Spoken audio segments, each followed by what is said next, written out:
नाथूराम गोडसे द्वारा महात्मा गांधी को गोली मारे जाने के बाद अदालत में उनकी अंतिम स्पीच थी, मैंने उस व्यक्ति पर गोली चलाई जिसकी नीतियों की वजह से हिंदुओं पर घोर संकट आए, हिंदू नष्ट हुए। इसलिए मैंने भारत माता का पुत्र होने के नाते इसे अपना कर्तव्य समझा और ऐसे व्यक्ति का अंत कर दिया। भारत के राष्ट्रपिता महात्मा गांधी, जिन्होंने लाठी और अहिंसा के दम पे अंग्रेजों को घुटनों पर ला दिया और जिनका देश की आजादी में इतना बड़ा योगदान था कि इसकी हम कल्पना भी नहीं कर सकते। महात्मा गांधी की सराहना न केवल देशवासी बल्कि पूरा विश्व उनकी सराहना करता था। महान वैज्ञानिक अल्बर्ट आइंस्टीन ने तो यहाँ तक कहा था कि आने वाले समय में इंसानों को या भविष्य की पीढ़ियों को इस बात पर विश्वास करने में मुश्किल होगी कि हार्ड मास से बना हुआ एक ऐसा भी इंसान के इस धरती पर आया था। दांडी मार्च के बाद महात्मा गांधी के भारत छोड़ो आंदोलन ने अंग्रेजों की इस देश में कमर तोड़ दी थी, जिससे उन्हें फिर देश छोड़ के भागना पड़ा। मगर फिर भी क्यों देश का एक बहुत बड़ा तबका, इनफैक्ट सबसे बड़ा तबका, क्यों आज भी महात्मा गांधी को देश के विभाजन का जिम्मेदार मानता है? नाथूराम गोडसे ने 78 वर्ष के उस बूढ़े और कमजोर इंसान की हत्या कर दी। वाकई में वो उपवास गांधी जी ने पाकिस्तान को 55 करोड़ रुपए दिलवाने के लिए रखा था? आज जानेंगे महात्मा गांधी की ये सब अनसुनी कहानियां और महात्मा गांधी की हत्या करने वाले नाथूराम गोडसे का अंतिम बयान भी सुनेंगे, जिन्होंने इस काम को भलाई का काम कहा था कोर्ट में। और ये बात समझने की कोशिश करेंगे क्या वाकई में नाथूराम गोडसे ने देश पर एहसान किया था क्या महात्मा गांधी को मारकर? सन 1931 में दांडी मार्च की सफलता के बाद गांधी जी को लंदन में होने वाले गोलमेज सम्मेलन में पूरे सम्मान के साथ बुलाया गया। भारतीय परिधान पहनकर लंदन में पहुंचकर उन्होंने अपने देश की एक ताकतवर छवि पेश की। लेकिन गोलमेज सम्मेलन महात्मा गांधी के लिए विफल हो गया, क्योंकि ब्रिटिश साम्राज्य भारत को आजाद करने के पक्ष में नहीं था और उसके साथ ही दूसरे धर्मों के प्रतिनिधि जैसे सिख, मुसलमान और ईसाई भी गांधी जी के साथ नहीं थे। साथ ही ये गोलमेज सम्मेलन भी विफल हो गया, क्योंकि महात्मा गांधी के साथ ना तो सिख थे, ना ईसाई, ना मुसलमान उनके प्रतिनिधि नहीं थे। प्लस ब्रिटिश सरकार ने भारत को आज़ादी देने के लिए मना कर दिया था। हालांकि गांधी जी की बातें सुनकर ब्रिटिश जनता ने भी भारत को आज़ादी देने की मांग उठाई, लेकिन उस समय के बहुत ही क्रूर प्रधानमंत्री इंग्लैंड के विंस्टन चर्चिल ने यह कहा कि यह बहुत ही डरावना और घृणास्पद है कि महात्मा गांधी, जो कि एक देशद्रोही और औसत दर्जे के वकील हैं, अब अपनी नुमाइश एक फकीर के तौर पर कर रहे हैं। और हम इसी स्टेटमेंट से अंदाजा लगा सकते हैं कि महात्मा गांधी से विंस्टन चर्चिल कितने डरे हुए थे। ऐसे में जब साल 1940 में विंस्टन चर्चिल इंग्लैंड के जब प्राइम मिनिस्टर बने तो उन्होंने कांग्रेस और महात्मा गांधी पर दबाव बनाना शुरू कर दिया। द्वितीय विश्व युद्ध में चर्चिल ने महात्मा गांधी को कहा कि इस विश्व युद्ध में भारत को इंग्लैंड का, ब्रिटिश साम्राज्य का साथ देना चाहिए। लेकिन महात्मा गांधी इस बात पर अड़ गए कि भारत ब्रिटेन के साथ मिलकर नाजियों के खिलाफ तब तक नहीं लड़ेगा जब तक भारत खुद अपने घर में गुलाम है।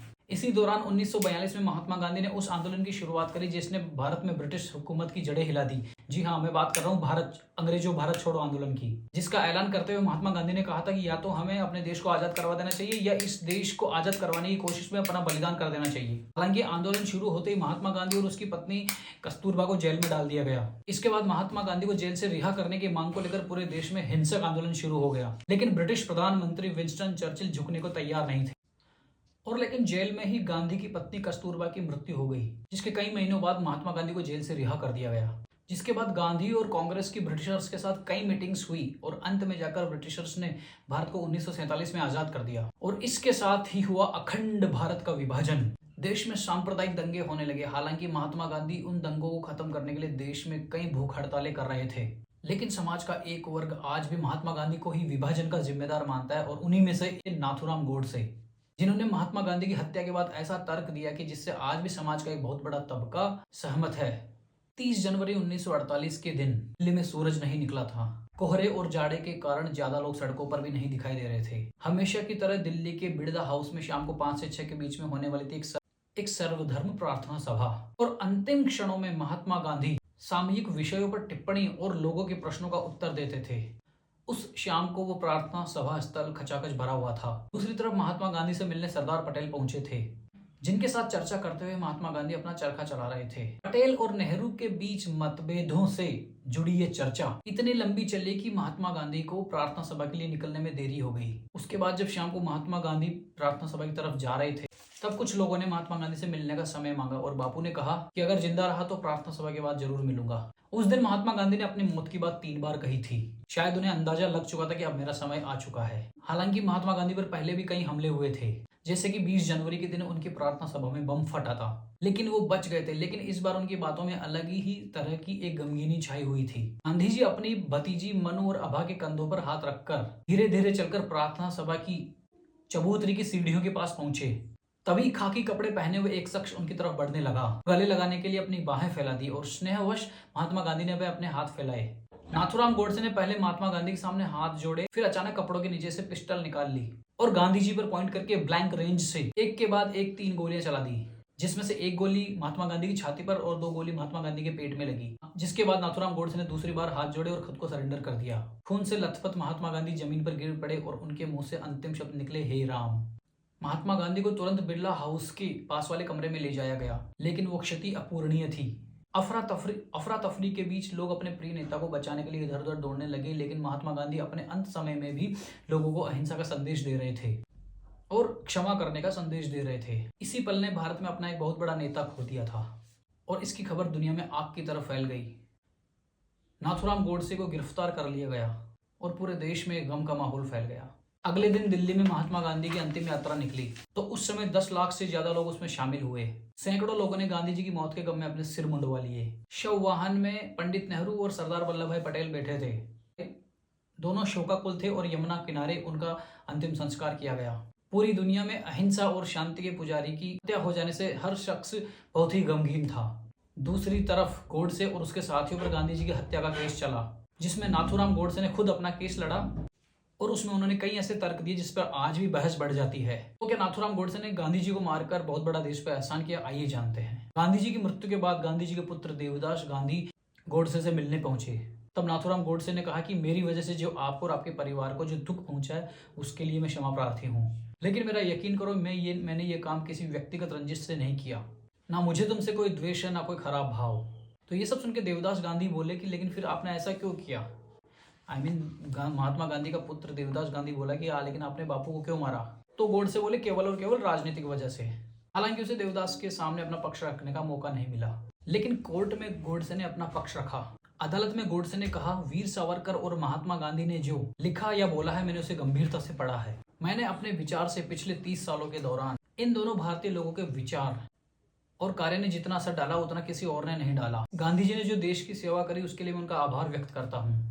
उन पर गोली चलाने के पूर्व में इसी कारण उनके सामने नतमस्तक हुआ था, किंतु जनता को धोखा देकर पूज्य मातृभूमि के विभाजन का अधिकार किसी भी बड़े से बड़े संत या महात्मा को नहीं है। गोडसे का कहना था कि भारत के विभाजन में महात्मा गांधी की बहुत बड़ी भूमिका थी। गांधी जी ने देश को छलकर जो भारत के 2 टुकड़े किए, तो अपने न्यायालय या कानून व्यवस्था में ऐसा कोई विधान नहीं था के आधार पर महात्मा गांधी को दंडित किया जा सके। इसलिए मेरे हिसाब से महात्मा गांधी को दंड देने का यही एकमात्र तरीका रह गया था। लेकिन वरिष्ठ पत्रकारों का कहना है कि देश के विभाजन को रोकने के लिए महात्मा गांधी बहुत हद तक गए थे। इनफैक्ट यहाँ तक गए थे कि कांग्रेस की बहुमत वाली अंतरिम सरकार का हेड वो जिन्ना को बनाने को रेडी हो गए थे। यानी मोहम्मद अली जिन्ना के पास अखंड भारत का प्रथम प्रधानमंत्री बनने का मौका भी था, मगर उसके सिर पर अलग से इस्लामिक देश बनाने का एक भूत सवार था। इसलिए वो अपनी मांग से टस से मस नहीं हुए। हालांकि गोडसे ने अपने अंतिम बयान में विभाजन के बाद हुए इतने हिंदू मुस्लिम दंगों में जो लोग मारे गए उसका जिम्मेदार भी महात्मा गांधी को ही ठहराया। उन्होंने कहा कि पाकिस्तान में जो बर्बर घटनाएं हिंदुओं के साथ हुई उसका जिम्मेदार भी महात्मा गांधी था। पाकिस्तान बनने के बाद कांग्रेस सरकार अगर पाकिस्तान के हिंदुओं की अधिकारों की रक्षा करती तो शायद मेरा गुस्सा शांत रहता। गोडसे ने आगे कहा कि करोड़ों हिंदुओं को मुसलमानों की दया पर छोड़ते हुए महात्मा गांधी ने यह कहा कि हिंदुओं को पाकिस्तान से नहीं आना चाहिए बल्कि वहीं रहना चाहिए। इस वजह से वो लोग वहां पर विकट परिस्थितियों के शिकार हुए। 15,000 सिखों को गोली से भून दिया गया। लाखों हिंदुओं को धर्म बचाकर भागना पड़ा। 40 मील लंबा निराश्रित हिंदुओं का जत्था हिंदुस्तान की ओर आ रहा था। गोडसे ने महात्मा गांधी को राष्ट्रपिता कहे जाने पर भी सवाल खड़े किए। राष्ट्रपिता के नाम से पुकारे जाने के बावजूद उन्होंने एक पिता का धर्म नहीं निभाया। उन्होंने तो बड़ी निर्दयता से राष्ट्र के 2 टुकड़े कर दिए। नाथूराम गोडसे को अपनी विचारधारा पर इतना अडिग और भरोसा था कि उन्हें गांधी जी की हत्या का बिल्कुल भी अफसोस नहीं था। उनका कहना था कि मैंने महात्मा गांधी का वध किया है, मेरे पास खोने को कुछ और नहीं है। यदि देशभक्ति पाप है तो हाँ, ये पाप मैंने किया है और मैं अपने आप को प्रशंसा का अधिकारी समझता हूँ। उन्होंने इस काम को भलाई का काम बताया। मनुष्य के द्वारा स्थापित न्यायालय से ऊपर भी कोई न्यायालय होगा जहाँ पर मेरे कार्य को अपराध नहीं माना जाएगा। अपना केस लड़ने के दौरान गोडसे ने कहा, 32 साल तक विचारों में उत्तेजना भरने वाले महात्मा गांधी ने जब मुस्लिमों के पक्ष में अपना अंतिम उपवास रखा तो मैं इस नतीजे पर पहुंच गया था कि महात्मा गांधी के अस्तित्व को जल्द से जल्द खत्म कर देना चाहिए। गांधी जी का इस उपवास के लिए कई देशवासियों का मानना था कि वो उपवास उन्होंने पाकिस्तान को 55 करोड़ रुपए दिलवाने के लिए रखा है। क्या ये बात सत्य है? इतिहासकारों के मुताबिक गांधी जी ने ये अनशन देश में चल रहे हिंदू मुसलमान दंगों को रोकने के लिए किया था। सितंबर 1947 में कोलकाता से पंजाब जाने के लिए महात्मा गांधी दिल्ली पहुंचे, जहां सरदार पटेल ने उन्हें बताया कि दिल्ली के हालात बिगड़े हुए हैं, इसलिए गांधी जी ने दिल्ली में ही रुककर शांति स्थापित करने का निर्णय लिया। मगर जब उनके इस प्रयास से दंगे नहीं रुके तो गांधी जी ने अनशन की घोषणा करते हुए कहा कि मेरा उपवास कल सुबह के पहले खाने से शुरू होगा और मेरा उपवास तभी छूटेगा जब मुझे लगेगा कि सभी कौमों के दिल आपस में मिल गए हैं, और वह भी बाहर के दबाव के कारण नहीं बल्कि अपने धर्मों को समझने के लिए अब लोगों ने अपनी समझदारी दिखाई है। यहाँ पर गांधी जी ने पाकिस्तान को देने के लिए किसी भी 55 करोड़ की बात नहीं की थी, जिसके 2 दिन बाद 15 जनवरी को कैबिनेट में बैठक हुई और पाकिस्तान को 55 करोड़ रुपए देने का निर्णय लिया गया। ध्यान देने वाली बात यह कि इस कैबिनेट की बैठक में गांधी जी नहीं थे। अगर गांधी जी ने पाकिस्तान को 55 करोड़ रुपए देने के लिए अनशन किया हुआ होता तो 15 जनवरी को ही वो उपवास को खत्म कर देते, लेकिन उन्होंने ऐसा नहीं किया, बल्कि गांधी जी का अनशन 19 जनवरी को खत्म हुआ, जब दिल्ली के सभी धर्मों के प्रतिनिधियों ने हिंसा रोकने के लिए समझौते पर हस्ताक्षर दिए। खैर, समाज का एक बहुत ही बड़ा वर्ग नाथूराम गोडसे के उन विचारों का सम्मान करता है या उससे अपने समर्थन देता है, तो एक वर्ग नाथूराम गोडसे को दोषी ठहराता है। लेकिन हमारा काम आपको हमारी राय बताना नहीं, बल्कि एक इन्फॉर्मेशन एकत्रित करके आप तक पहुंचाना है। अब दोस्तों आप बताइए, यहाँ पर बात किसी एक पर्टिकुलर संगठन की नहीं है, आपका व्यक्तिगत रूप से आपको क्या लगता है कि नाथूराम गोडसे ने जो तर्क देते हुए महात्मा गांधी की हत्या करी वो सही थी? अगर वो सही थी तो क्यों थी, और अगर वो गलत थी तो क्यों गलत की? तो वाकई में नाथूराम गोडसे ने 55 करोड़ रुपए पाकिस्तान को जो गांधी जी दिलवा रहे थे उसके अगेंस्ट में गांधी जी की हत्या करी? आपका क्या मानना है? हाँ या ना में कमेंट बॉक्स में मेरे को जरूर आके बताइए दोस्तों। Thank you very much.